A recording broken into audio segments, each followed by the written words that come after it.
দেয়, মানুষের উপরে জুলুম করার বয়ান দেয়, তাহলে এর বিরোধিতা কেন? চরমনায়ের ওয়াজে মাঠে ময়দানে এত মানুষ হয় কেন? দেখতে নারী চলন বাঁকা, হ্যাঁ? তবে মনে রাখো, তাবিজ কিন্তু আল্লাহ দিয়া রাখছেন, কুল জা আল হক ওয়া যাহাকাল বাতিল। বাতি যখন জ্বলবে তোমার বাবারও ক্ষমতা নাই তুমি অন্ধকার রাখবা। আল্লাহর কসম, এই জমিনের মধ্যে যখন হকের আওয়াজ আর আল্লাহর কোরআনের আওয়াজ আর চোখের পানি আর কান্নার বয়ান শুরু হয়ে যাবে, কোরআনের আওয়াজ শুরু হয়ে যাবে, মুনাফিকেরা যতই মুনাফিকি করো, এই হকের আওয়াজ কখনো নিভাইয়া দেওয়া যাবে না। को जाओ सुन्नती अहमद को जबा मोहम्मद के बुअत निस्बतुरा मन अहब्बा सुन्नती कौले रसूल मजदाए काना माई हम कुन कबूल। জাফলং ধরতে যাও, কক্সবাজারে যাও, আনন্দ ভ্রমণ করো, যাও একবার ঘুরতে ঘুরতে চরমনাই যাইয়া দেখিও এত মানুষ কেন সেখানে দৌড়ায়। এরা টাকার পেছনে দৌড়ায় না, ক্ষমতার জন্য এরা লালায়িত না। হ্যাঁ, ক্ষমতা যাব, কারণ ইসলামের চেয়ার যদি কোন ধান্দাবাজার চান্দাবাজেরা দখল করতে চায়, সেখানে কোন মুমিন তাকাইয়া চুপ থাকার অধিকার না। শাহজালাল আপনাদের কলিজা কি? শাহজালাল রহমতুল্লাহ আলাই গৌর গোবিন্দের মোকাবেলায় বেতের বাড়ি লাগে নাই, তাহাজ্জুদের নামাজ আর কান্না আর ফজরের আজান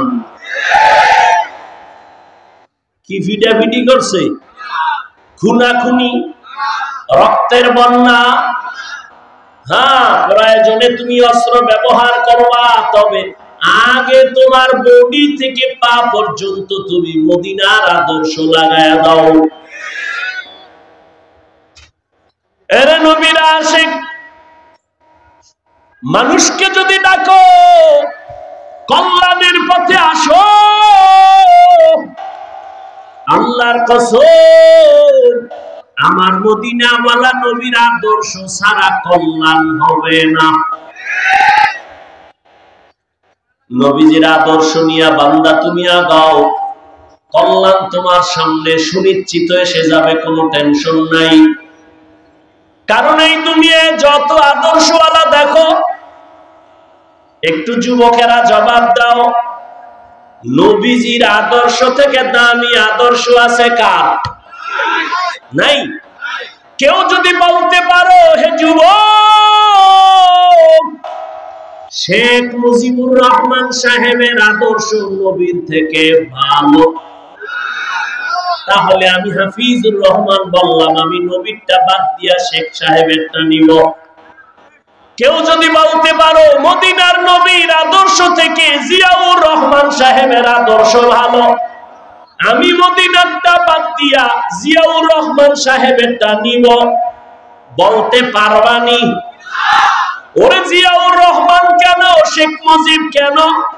বর্তমানে তোমরা গণতন্ত্র লইয়া যে মরো, আব্রাহাম লিঙ্কনের গণতন্ত্র, এই আব্রাহাম লিঙ্কনের গণতন্ত্রের জন্য পাগল, জীবন দিব গণতন্ত্র জিন্দা রাখার জন্য, মরে যাব, মরলে কি হবে, শহীদ। গণতন্ত্রের জন্য মরলে শহীদ। হ্যাঁ, ভালো করে বুঝো, এই গণতন্ত্র কি শান্তি দিতে পারছে? পারে নাই, বরং দলের মানুষের দলওয়ালারা মাইরা ফেলায়। ঠিক নি? ওই যে বলছি চান্দাবাজ আর ধান্দাবাজ, স্বার্থে আঘাত লাগলেই দল থেকে নাম কাটে না, কল্লা কাটে। দুনিয়াতে আব্রাহাম লিঙ্কনের আদর্শ, মাও সেতুনের আদর্শ, লেনিনের আদর্শ, কার্ল মার্ক্সের আদর্শ, যত আদর্শ এক কথায় জবাব, দুনিয়ার সব আদর্শগুলো নাপাক, একমাত্র মদিনাওয়ালা নবীর আদর্শই পাক। দুনিয়ার মানুষের আদর্শ নাপাক কেন? কয় ভাত খাইয়া খায় মদ, দেমাগ ভালো, মদ পান কইরেই বউরে কয় মা, দেমাগ ঠিক আছে। মদ খাইয়েই কয় গোটা দেশের মালিক এখন আমি। বউ কয় ঘরে তো চাল নাই, এটা তো বোতলের দোষ। আর আমার নবীর পবিত্র আদর্শ কেন পাক? আমার নবী নিজেই পাক। কেমন? আমার নবীর 63 বছর হায়াতে ভুলেও একটা মিথ্যা কথা বলেন নাই। কেমন মায়ার নবী আমার, রহমতের নবী, জীবনে কোনদিন কাউকে একটা গালি দেন নাই। রহমতের নবী হাজারো গালি শুনছেন, কোন গালির জবাবও নবী দেন নাই। আমার মায়ার নবী কেমন মায়ার আদর্শের নবী, জীবনে দুটো চোখ দিয়া তাকাইয়া গরম চোখে কাউকে দেখেন নাই।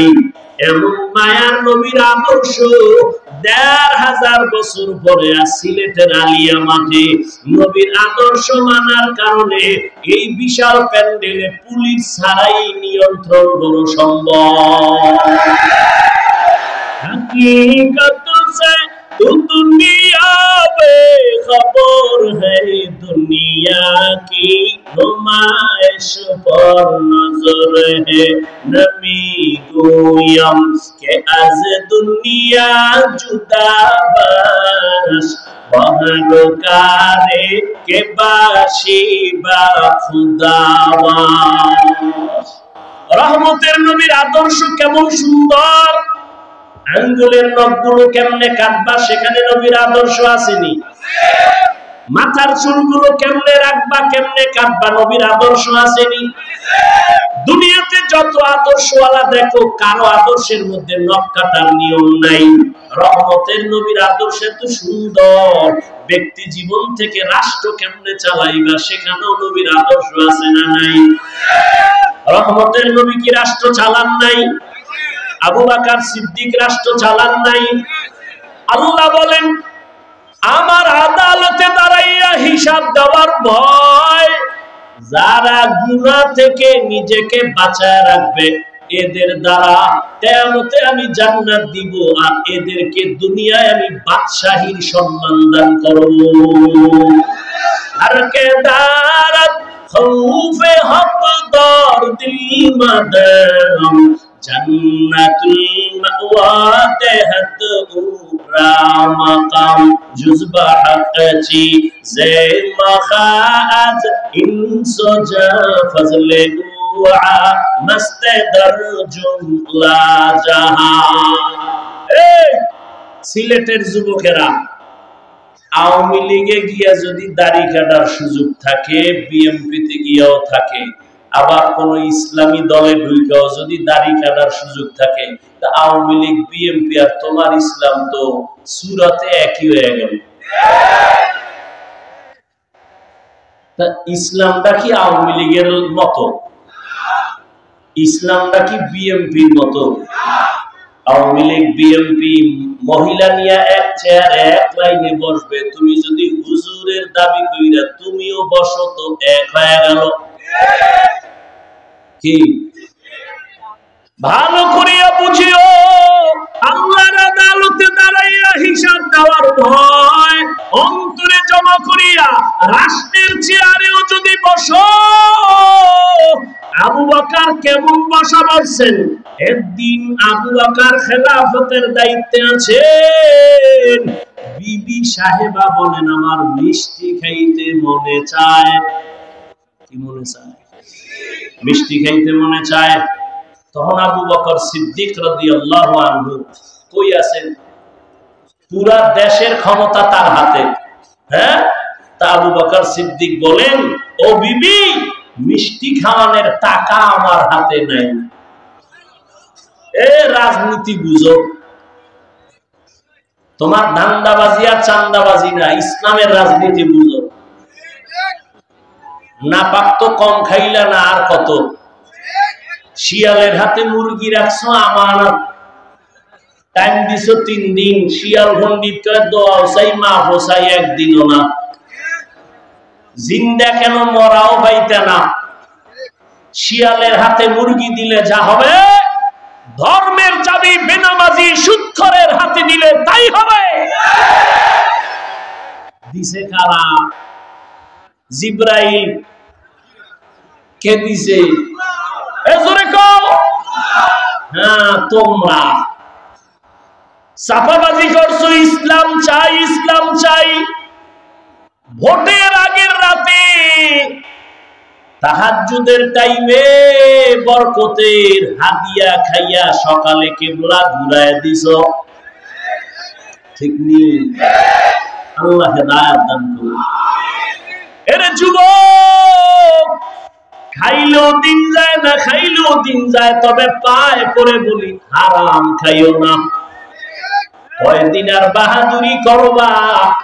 মনে মনে ভাবছিলা এই জীবনে বোধহয় আমার চেয়ার থেকে আর নামা হবে না।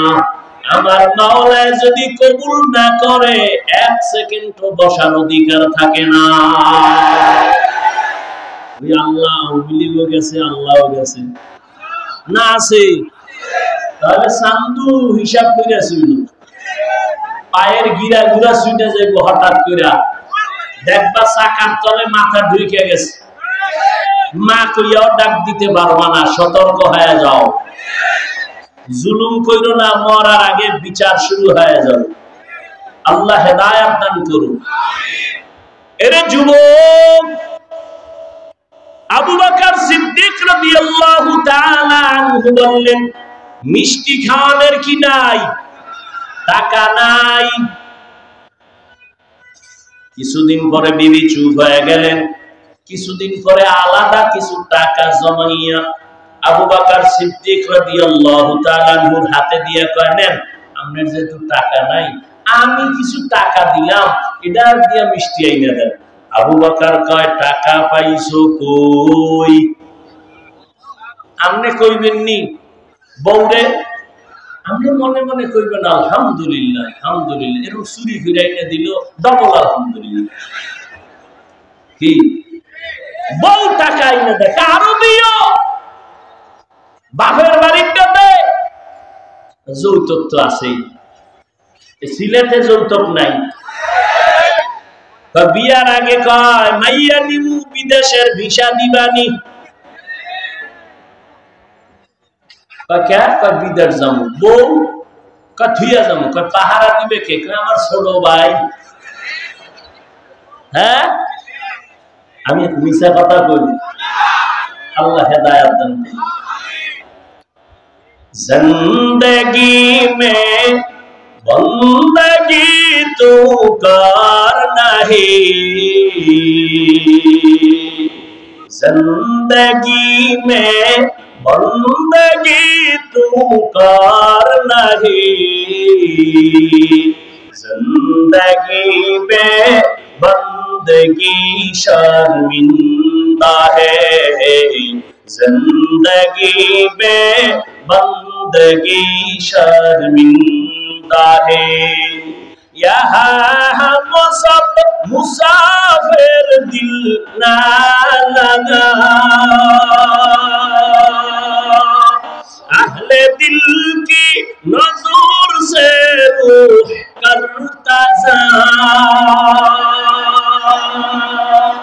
यहाँ हम सब मुसाफिर, दिल ना लगा, अहले दिल की नजर से रूह करता जा,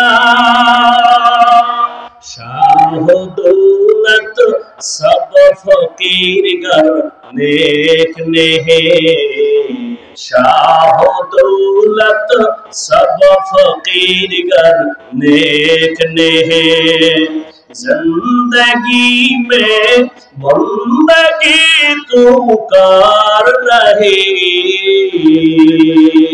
जिंदगी में बंदगी तू कर रही जिंदगी में बंदगी शर्मिंदा है जिंदगी में बंदगी शर्मिंदा है जिंदगी में बंदगी कुन बंदगी बंदगी में जिंदगी शर्मिंदगी ও আমার কলিজার যুবক আবু বকর সিদ্দিক বললেন ও বিবি টাকা পাইছো কই এবার ভালো করে শুনেন বিবি কয় আপনি যে রাষ্ট্র চালাইয়া অর্থ মন্ত্রণালয়ের থেকে বেতন নেন মাসে মাসে ওই বেতন থেকে কিছু কিছু টাকা আমি আলাদা জমাইছি এবার আবু বকর কি কয় শুনেন আবু বকর বলে বিবি তাহলে তো আমি বুঝলাম আমার বেতনের মধ্যে এই টাকাগুলো না হইলেও সংসার চলবে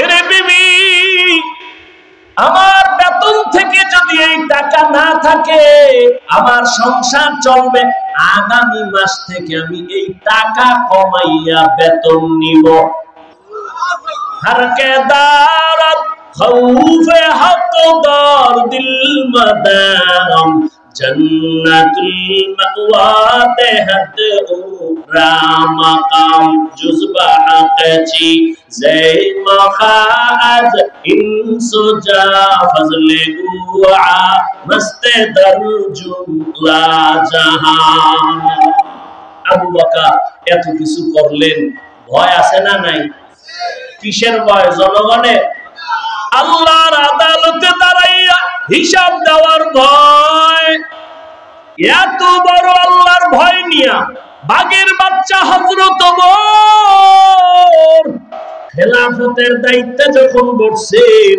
যেই ওমরের দেখলে শয়তান পালায় যায় সেই ওমর খেলাফতের দায়িত্বে আছে একদিন বিবি সাহেবা বলে ও খলিফাতুল মুসলিমিন সামনে ঈদ আসতেছে আমাদের বাজার সদায় না লাগলেও আমার বাচ্চার কিছু পোশাক লাগবে কিনা দাও ওমর কয় পোশাক কেনার টাকা নেই কি নাই পোশাক কেনার টাকা নাই বিবি পরামর্শ দেয় তাহলে একটা কাম করেন কি অর্থ মন্ত্রণালয়ে চিঠি লেখেন আপনি তো অর্ডার দিলেই হবে আগামী 1 মাসের অগ্রিম বেতন যেন দিয়া দেয় বুঝেন বুঝেন কি আগামী 1 মাসের অগ্রিম বেতনটা যেন দেয় হযরত ওমর বিবির কথা শুইনা অর্থ মন্ত্রণালয়ের দায়িত্বে নিয়োজিত আবু ওবায়দা ইবনুল জাররাহ রাদিয়াল্লাহু আনহু তাকে চিঠি লিখলেন আবু ওবায়দা আমার আগামী মাসের 1 মাসের বেতন অগ্রিম দাও বাহক চিঠি নিয়ে চলে গেলেন আবু ওবায়দা চিঠি দেখে কান্না শুরু করছে আবু ওবায়দা কান্না করে কইরা তিনি একটা চিঠি লিখলেন উল্টা খলিফাতুল মুসলিমিন আমার চিঠির জবাব দেন বাহক ওই চিঠি নিয়ে ওমরের দরবারে আবার দাঁড়ায় গেল খলিফাতুল মুসলিমিন হযরত ওমর চিঠি হাতের মধ্যে নিয়ে দেখে আবু ওবায়দা চিঠির মধ্যে 2টা প্রশ্ন করেছে কয়টা 2টা প্রশ্ন করিয়া লেখছে এই 2 প্রশ্নের জবাব যদি দিতে পারেন আমি 1 মাসের অগ্রিম বেতন নিয়ে আমি নিজে আসবো 1 নাম্বার প্রশ্ন আপনি যে অগ্রিম 1 মাসের বেতন চাইলেন, বলেন আপনি আগামী মাস বাঁচবেন কিনা গ্যারান্টি? আগামী 1 মাস বাঁচবেন কিনা গ্যারান্টি দেন? 2 নম্বর প্রশ্ন,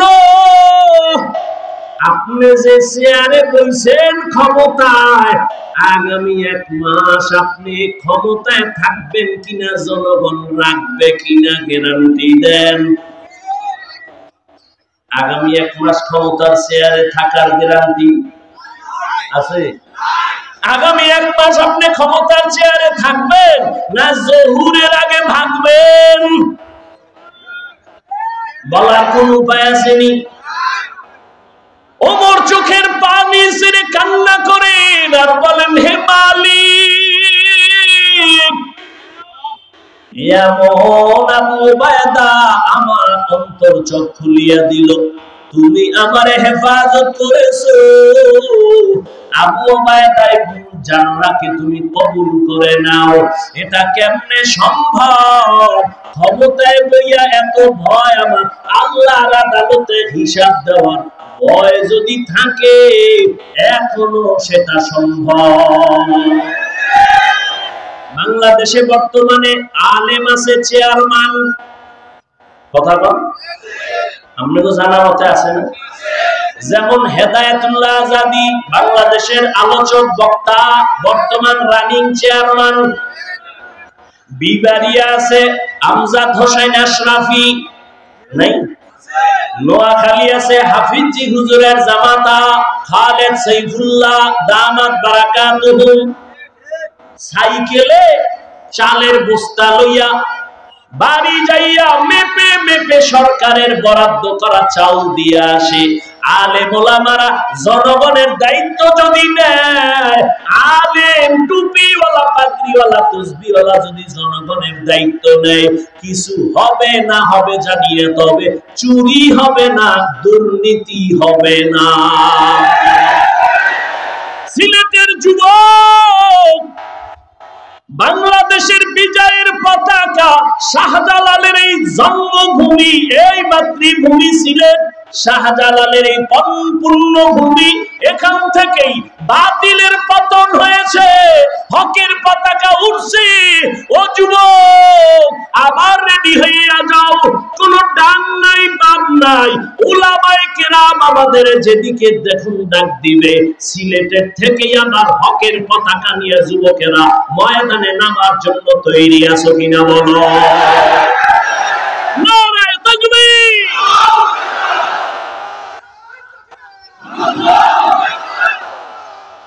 ভাইরা আমার, তৈরি থাকো। উলামায়ে কেরামের ডাক আসবে, জালেমের বিরুদ্ধে ডাক আসলেই ময়দানে নেমে যাওয়া।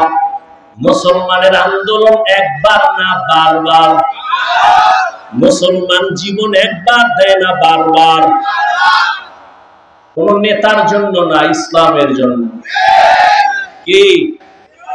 ইসলামের জন্য। আল্লাহ বুঝার তৌফিক দান করুন। وَأَمَّا مَنْ خَافَ مَقَامَ رَبِّهِ وَنَهَى النَّفْسَ عَنِ الْهَوَى فَإِنَّ الْجَنَّةَ هِيَ الْمَأْوَى। আল্লাহর আদালতে দাঁড়াইয়া হিসাব দেওয়ার ভয়, বান্দা তুমি নিজেকে তৈরি করে নাও। জীবনে তো গুনাহ কম করো নাই রে যুবক, এখনো সময় আছে, তওবা করে নবীর আদর্শের মালা গলায় লাগাও। দুনিয়া কিছুই না, কই টাকা, কই বাড়ি, কই গাড়ি, কই বডিগার্ড, সিকিউরিটি গার্ড, কেউ কাজে আসে না। বিপদ কপাল যদি পুইরা যায়, কেউ বাঁচাবার উপায় রাখে না। কিন্তু উলামায়ে কেরামের বন্ধু বানাইয়া চলো, নবীর আদর্শের মালাটা গলায় লাগায়া চলো। দুনিয়াও তোমার জীবন ধন্য, পরকালেও তোমার জীবন ধন্য। এখনো যারা নামাজ পড়তে পারো না, রোজা রাখতে পারো না, আলেমদেরকে বন্ধু বানাইতে পারো না, স্কুলে পড়ো, কলেজে পড়ো, চাকরি করো, ব্যবসা করো, কোনো বাধা নাই, ওখানে থাকিয়াই তুমি নবীর আদর্শের মালা গলায় লাগাও। মা বাবার দোয়া নাও, উলামায়ে কেরামের পরামর্শ নিয়া, তোমার শিক্ষকের দোয়া নিয়ে আগাও। তোমার মতো যুবক স্কুলে পড়ে, কলেজে পড়ে, চাকরি করে, ব্যবসা করে, 5 ওয়াক্ত নামাজি দাড়িওয়ালা আসেনি। তুমি কেন পারবা না রে বাবা? তুমি যতদিন পর্যন্ত নিজের মধ্যে নবীর আদর্শ নিয়ে আসবা না, ততদিন পর্যন্ত তোমার দ্বারা এই জমিনে নবীর আদর্শ কায়েম হবে না। তুমি যতদিন পর্যন্ত ইসলামের পরিপূর্ণ আমলের মধ্যে নিবা না, তোমার দ্বারা এই জমিনে ইসলামের পূর্ণতা আসবে না। যতই চালাকি করো, আল্লাহ পাক দুনিয়াদার, অন্তর নষ্ট, বেআমল এদের হাতে ইসলামের পতাকা দিবেন না। শাহজালালের মতো পাগড়ি লাগাও, হাতে লাঠি নাও, আল্লাহর মহব্বতের বন্ধনে নিজেকে তৈরি করো, বিজয় মুসলমানেরই হবে ইনশাআল্লাহ। স্কুলে পড়া কি বন্ধ করবা? আমি বলছি স্কুল ছেড়ে দাও, স্কুলে পড়ো, চাকরি করো, ব্যবসা করো, যা করো। স্কুলে পড়িয়ে কি নামাজ পড়নেওয়ালা ছাত্র নাই? তুমি পারবা না কেন? তোমার মতো যুবক চাকরি করে, ব্যবসা করে, নামাজ পড়ে নাই? RAB, army, police, BDR, doctor, professor, OC, DC, SP, অভাব নাই। ব্যবসায়ী, চাকরিজীবী। আল্লাহর কাছে তওবা করো। মরে তো যাবই, মানুষ হইয়া মরি। কি মুসলমান হয়ে আল্লাহর কাছে যেন কিছু পেশ করতে পারি, আল্লাহ তৌফিক দান করেন।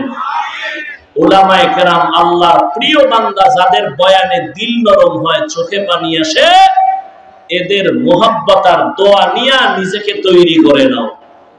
স্কুলে পড়ো, নামাজ ছাড়িও না। কলেজে পড়ো, নামাজ বাদ দিও না। চাকরি করো, ব্যবসা করো, ডাক্তার হও, ইঞ্জিনিয়ার হও, মা বাবার দোয়া নিয়ে, আলেমের পরামর্শ নিয়ে সামনে আগাও। বিজয়ের মালা তোমার আমার গলে আসবে ইনশাআল্লাহ। আল্লাহ বুঝার তৌফিক দান করেন।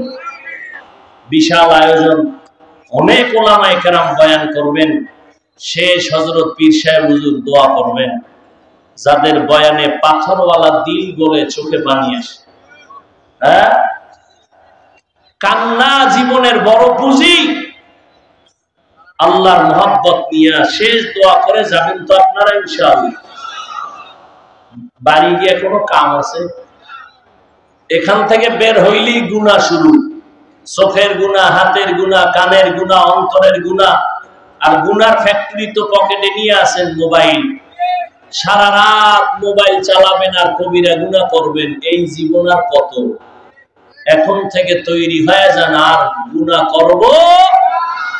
আল্লাহ সবাইকে কবুল করেন। বিশাল আয়োজন, বিশাল খরচ। মুসলমানের এই খেদমতে মুসলমান সহযোগিতা করবে না বিধর্মীরা করবে? তাহলে আমরা সার্বিক সহযোগিতা করি। সিলেটের মানুষ বিসমিল্লাহ বলে একটু পকেটে যদি হাত দেন, আর এই মাহফিলের জন্য আল্লাহর মহব্বতে, যে আমি আল্লাহর মহব্বতে 1000 টাকা দিলাম, 500 টাকা দিলাম, আল্লাহর হস্তে দিলে কি ক্ষতি হবে? বরং আপনার রুজি রোজগারে বরকত বেড়ে যাবে। স্বেচ্ছাসেবকরা নেমে যান দ্রুত। আপনারা বিসমিল্লাহ বলে পকেটে হাত দিয়া যা পারেন সাধ্য মতো